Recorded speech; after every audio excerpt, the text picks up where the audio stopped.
Hello, আসসালামু আলাইকুম। আমি Suma from life of Suma page থেকে। This is my first video. আজকে বাসায় কাচ্চি বিরিয়ানি রান্না করেছি, সো আপনাদের সাথে শেয়ার করলাম। আর হ্যাঁ, নেক্সটে আরো অনেক ভিডিও আপনাদের সাথে শেয়ার করব।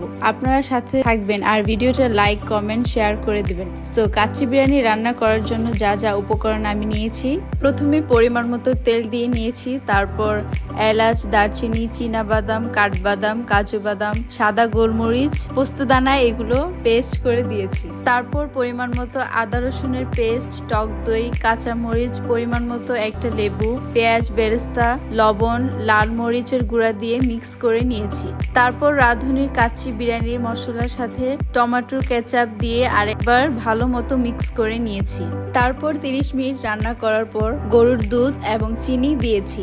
এবার অন্য আরেকটি পাত্রে ফুটান্ত গরম পানিতে তেজপাতা, এলাচ, দারচিনি, শাহি জিরা দিয়ে কিছুক্ষণ জাল, তারপর এর মধ্যে বাসমতি চাল দিয়ে হাফ সিদ্ধ করে নিয়েছি। তারপর অন্য আরেকটি পাত্রে অর্ধেক চাল ঢেলে দিয়ে এর উপর রান্না করা মাংসগুলো সব দিয়ে বাকি চালগুলো সব দিয়ে দিয়েছি। তারপর আলু বোখরা, জর্দা রং, পেঁয়াজ বেরেস্তা, ঘি দিয়ে ডেকোরেশন করে নিয়েছি। তারপর 30 মিনিটের জন্য দমে দেওয়ার পর রাইসগুলো মিক্স করে নিয়েছি।